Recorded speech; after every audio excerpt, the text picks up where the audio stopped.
Thank you for joining me here on the last segment of today's show, just to go over more on the San Francisco 49ers, but hopefully in a more positive light. With all the uncertainty around the Brandon Ayuk situation, I wanted to bring up Deebo Samuel because not only is it a big year because obviously of another Super Bowl loss, trying to get over that and finally win one after being 0-2 over the last 5 to 4 years, I want to say. But because of the looming Brandon Ayuk deal and having, a presence be there, obviously, with still having playmakers on this roster, you want to get the best out of them because honestly, this team is talented enough to still produce.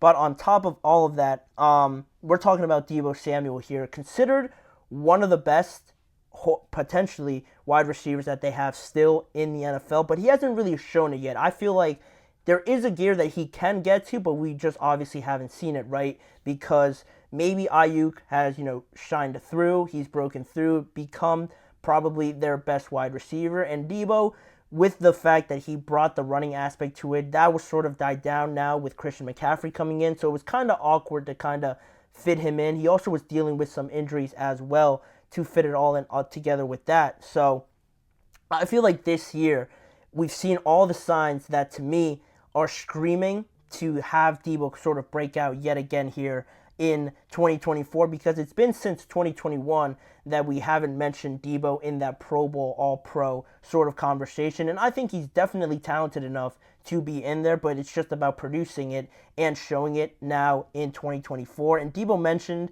to the media recently now that he is more motivated because obviously another Super Bowl loss, but he also sees, I'm sure, all the talks about this Brandon Ayuk thing and maybe having an option of, maybe trading Deebo away and keeping Brandon Ayuk, pay all the money to Brandon and just decide to move on from Deebo after this year. Everybody sees those things, especially in the offseason. Players can say that they turn their social media off during regular season games and things like that, but during the offseason, I'm sure they see all that sort of stuff. And that can't feel too great. Obviously, if you're Deebo, giving in so much to this organization for you to hear those talks obviously doesn't feel great. So with that being said, Deebo has approached this offseason, according to sources in San Francisco, that he's been a different player. The conditioning that he's come in, the focus, the intention that he's brought to this offseason has definitely gotten everybody's attention, especially with some sources reporting that he's only taken one veteran rest day up until this point, where some other players that have obviously been there have gotten a few more.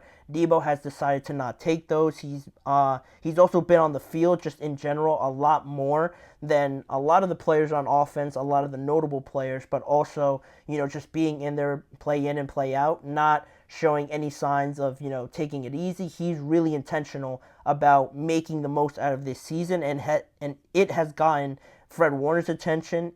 He's one of the teammates that has noticed, and he said, you can tell he took this offseason really serious. This means a lot to him. He's been outstanding, and this is obviously his best camp in terms of coming in prepared, ready to go, and just competing every single day, showing his team, everyone, that he's ready to go. And I think that on top of Deebo, coming in better shape, him mentioning that and being motivated more so this year than in previous years before this, I think to me, just talking about the comparison back to 2021 with Deebo Samuel, he appeared in the best shape of his life back then in 2021. That's what everybody was saying.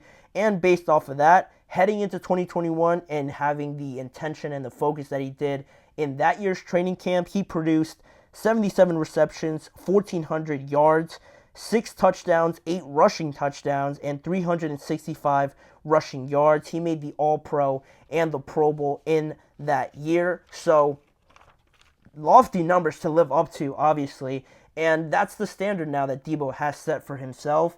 Not to say that Brandon Ayuk is the reason directly that Deebo hasn't produced at this level. Obviously, if you're the 49ers, you want to have as many weapons on there as possible. And if you're Deebo, you acknowledge that fact that obviously you want great players on your team to take away coverages and things like that. It's not, his fault, obviously, that Christian McCaffrey and the way that this offense is built around, the running game and things like that, that he gets a ton of carries. That's to be expected, but we haven't seen Deebo shine too much through that, even though, again, he is a great player to shine through some of those things that we have been saying. So now seeing how it's all playing out with the Super Bowl loss motivation and, all these questions about Brandon Ayuk, I can see this as the perfect scenario for Deebo to kind of bring this attitude, bring this aura around him that, not to say that anybody said this directly, but it seems like the attention that this 49ers team has gotten with the questions about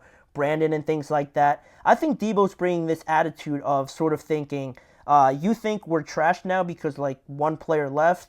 All right, pretty much, go out, watch me play, and watch how not to say that they don't need Brandon, they don't care about him, but I think Deebo is almost taking it personal now that a lot of people are thinking that this offense, there's a lot of talk that with Brandon now, this Super Bowl window's closed and they're not going to be the same team. Brandon changes this whole offense completely. Personally, if I'm Deebo Samuel and I see that, I'm saying, I'm still here. We still have George. I can reach that level. I've been at that level, and we've made the Super Bowls. We've been successful in doing that. So watch me go out there and prove these things wrong to everybody that believes this team is not going to be as good anymore. And that's encouraging. To me, I think it's set up perfectly for Deebo to do that. It's set up perfectly for not only for Deebo to contribute in many different ways, but to also just show everybody that he is still that type of player. And it's exciting to see because also, the compensation for a potential trade, if Brandon Ayuk gets dealt at the end of the day, still keeps me confident in this 49ers offense because I don't think in any world the 49ers are just going to give Brandon Ayuk away. They're going to get something back, a wide receiver or something like that back for Brandon Ayuk. So I expect it to be at least out of a decent level that they're getting back for trading away one of their best players. So combine that with Deebo maybe having a more prolific role this year, obviously, with coming in more motivated. He changed his number, so that's always another reason to bet on these guys that go back to their college numbers. It's a real thing. I promise it's a real thing. Deebo switched back to number 1 that he wore in college. That, on top of this fact that he's coming in better shape and everything like that, his teammates are noticing it. And I think not only Deebo having this attitude about proving all these people wrong, that they're now having doubts about the talent of this team because one player leaves.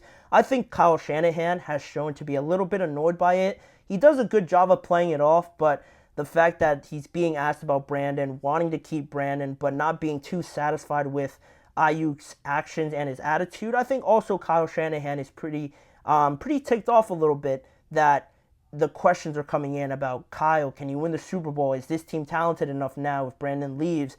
That's going to tick him off. Obviously, if it doesn't, take any of the other players off, I feel like this is all motivation for this 49ers team and specifically Deebo to go out there and really prove a point this year to anybody that has those doubts. And if Brandon Ayuk does stay, I think we're still, regardless, going to see a better Deebo from years past. He has it in him. He has the talent. That just doesn't disappear. He's built for these moments overall, just of the frame that he has, how he fits into this offense.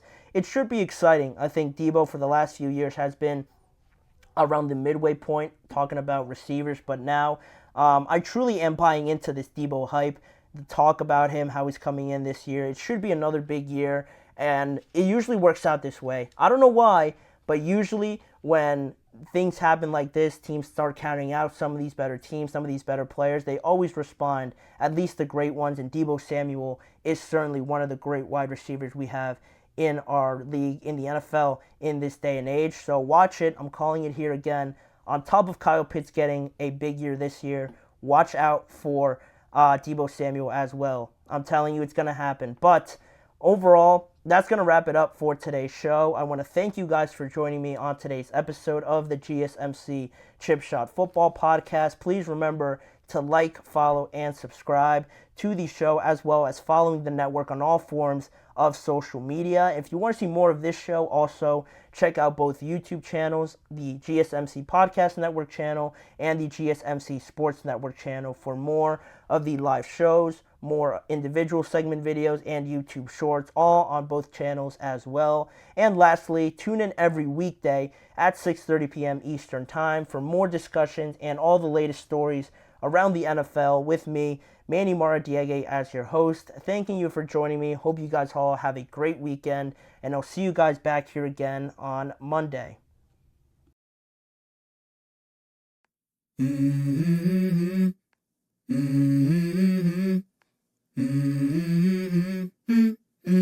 Let's go. I wake up to a little bit of drool on my pillow, feel like it's gonna be a bad day. Yeah, I'm tired of shit, and the coffee ain't hit yet, damn, ain't that great. I don't wanna go to